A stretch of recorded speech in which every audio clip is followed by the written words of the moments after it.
Hello everyone. Exercise 1.3 तक हमने सारा डिस्कस कर लिया था। एक्सरसाइज 1.4 का डिस्कशन होने वाला है इस वीडियो में।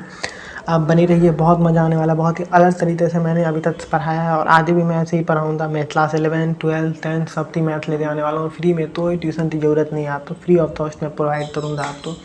आप अच्छे से बस बने रहिए, वीडियो कंप्लीट देखा कीजिए। आप कंप्लीट नहीं देख रहे वीडियो और चैनल तो सब्सक्राइब नहीं कर रहे हैं। ये दो काम आप जरूर करिए, एक तो कंप्लीट देखिए, दूसरा आप चैनल तो सब्सक्राइब करिए। ये दो काम आप करिए ही करिए। चलिए अब आगे चलते हैं हम लोग एक्सरसाइज 1.4 के पहले क्वेश्चन पे। Find the union of each of the following pair of sets. इस दोनों पेयर का यूनियन।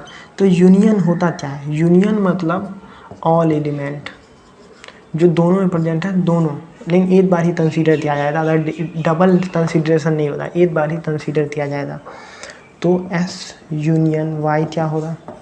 1 2 3 और 5, 1 2 3 1 3 और 5 सारे एलिमेंट आ गए ना। डबल रिपीटेशन बस नहीं होगा। ए यूनियन बी, तो क्या होगा? ए बी सी और उसके बाद ई आई ओ you, E I O you, ये सारा आ गया इसके अंदर। अब तीसरा, S such that S is a natural number and multiple of 3। S such that S is a natural number and multiple of 3। S is natural number और 3 का multiple है, ये बोल रहा है कि एस इज नेचुरल नंबर है। तो ए ऐसे हम लिखेंगे, ए के बारे में क्या लिखेंगे? 3 है, 6 है और 9 है और नेचुरल नंबर चलते जा रहा है।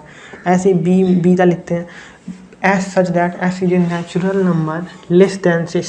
तो 6 से छोटा है, नेचुरल नंबर है। तो 1 2 3 4 5 सिर्फ इतना ही कंसिड्रेशन में आएगा। तो जब हम इसका यूनियन लेंगे तो यूनियन क्या आएगा? ए यूनियन बी क्या होगा? ए यूनियन बी क्या होगा बताओ आप? 1 होगा, 2 होगा, 3 होगा, 4 होगा और 5 होगा और 6 होगा, फिर 9 होने लगेगा, फिर चलने लगेगा। जैसे 1 होगा, 2 होगा, 3 होगा, 4 होगा, 5 होगा और उसके बाद सीरीज यहाँ से चलेगा 6, फिर 9, फिर 12, ऐसे चलता जाएगा, ऐसे बढ़ता जाएगा, फिर 15, फिर 18, ऐसे ही सीरीज चलता जाएगा। तो उसके बाद ये तो सीरीज सारा का सारा आ गया ना। 1 आ गया, 2 आ गया, 3 आ गया, 4 आ गया, 5 आ गया और उसके बाद 3 के डिफरेंस में चलेगा। 12 आएगा, फिर 15 आएगा, फिर 18 आएगा, ऐसे चलने लगेगा। तो जिसको अगर हम लोग सेट बिल्डर मेथड में लिखें तो कैसे लिखेंगे? सेट बिल्डर मेथड में ही अगर हम इसको दिखाएं तो सेट बिल्डर मेथड में हम कैसे दिखाएंगे वो आप देखिए। अगर इसी सवाल तो हम सेट बिल्डर में दिखाएं, सेट बिल्डर में ही हम इसी तो लिखेंगे, A union B is equal to S such that S is equal to 1, ये नहीं होगा, 1 2 4 5 और अ मल्टीपल ऑफ 3। देखिए 1 2 4 5 तो होगा ही और साथ में मल्टीपल ऑफ 3, यही ना। 3 होगा, 6 होगा, 9 होगा, 12 होगा, 15 होगा। तो मैंने ऐसे लिख दिया। तो 1 2 4 5 तो जो एक्सेप्शन था, जो 3 के मल्टीपल में नहीं था, उसे मैंने अलग से लिख दिया और बाकी तो मैंने लिख दिया ये मल्टीपल ऑफ 3, जिसमें सारा आ गया और ये सीरीज चलता ही जाएगा इनफाइनाइट टर्म तक, चलता ही जाएगा। तो ये आपको क्लियर हुआ। अब आगे देखते हैं।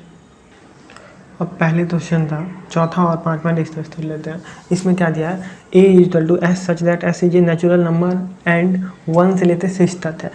ओपन ब्रैकेट में है, 1 ओपन में और 6 क्लोज ब्रैकेट में है और ये दोनों ही ओपन में है।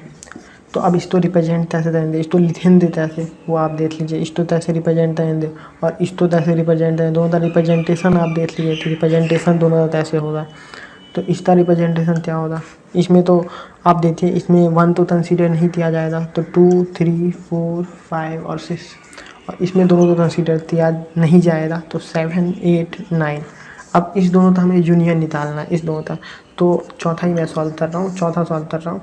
ए यूनियन बी क्या होगा? ए यूनियन बी होगा सारा एलिमेंट 2 होगा, 3 होगा, 4 होगा, 5 होगा, 6 होगा, सारा मैं इस तरह लिख दिया। 5 इस तरह लिख दिया। अब इस तरह भी लिख देता हूँ 7 8 9, यही हमारा ए यूनियन भी हो जाए। यूनियन मतलब ऑल एलिमेंट ले लेना, तो इसका ऑल एलिमेंट ले लिया, फिर इसका भी ले लिया, सारा एलिमेंट आ गया। अब हम लोग 5th भी डिस्कस कर लेते हैं। 4th तो डिस्कशन हो गया हमारा, अब 5th भी डिस्कस कर लेते हैं। ए इक्वल टू 1 2 3 और बी इक्वल टू 5। तो हमें पता है ए यूनियन 5 इक्वल टू ए होता है। ये जब मैंने इम्पॉर्टेंट रूल वाला जो वीडियो है मेरा सेट्स पे, उसमें मैंने ये डिस्कस किया हुआ है। तो A union phi equal to A, मतलब नल एम्प्टी सेट, नल के साथ जब भी यूनियन होगा किसी भी सेट था तो वो सेट खुद ही बन जाएगा। तो इसका यही मतलब है। 5 में था क्या आंसर हुआ, फिर 1 2 3 ये आंसर हो गया 5 में था। एक्सरसाइज 1.4 था, दूसरा और तीसरा क्वेश्चन डिस्कस कर लेते हैं। Let A equal to AB, B equal to ABC, is A जो है वो बीटा सबसेट है, सबसेट इसको बोलते हैं सबसेट। तो ए जो है वो बीटा सबसेट है, हाँ है। ए और बी दोनों एलिमेंट इसमें है। ए में क्या था, ए और बी था, वो सब सेट बीटे सेट में प्रेजेंट है। तो हाँ ए जो है वो बीटा सबसेट है। तो लिखेंगे yes A is subset of B, क्योंकि A has both the element which is also present in B. B में प्रेजेंट है वो सारे एलिमेंट्स, ए भी प्रेजेंट है बी भी प्रेजेंट है, हाँ तो सबसेट हो सकता है। अब बोल रहा है ए यूनियन बी क्या होगा। तो ए यूनियन बी मतलब क्या, यूनियन मतलब तीनों एलिमेंट लिख दो, तो ए बी और सी। तो ए तमा बी तमा सी, तो ये वापस से बी ही बन गया। अब देखिए ये पूरा बी का ही एलिमेंट आ गया। तो ए तीनों हमने जब एलिमेंट लिखा, हम रिपीटेशन नहीं कर सकते हैं, ये मैंने पहले ही डिस्कस कर लिया। ए तो ए एक बार लिख दिया, बी लिख दिया, सी लिख दिया, तो ये वापस से क्या बन गया, A union B equal to B ही बन गया। अब देखें ए यूनियन बी ही बन गया। क्लियर हो गया। अब तीसरे क्वेश्चन पे आते हैं। If A and B are two sets such that A is subset of B, then what is A union B. अगर ए जो है वो बी का सबसेट है, दो सेट है और ए जो है वो बी का सबसेट है, देन ए यूनियन बी क्या होगा, ये पूछा गया है।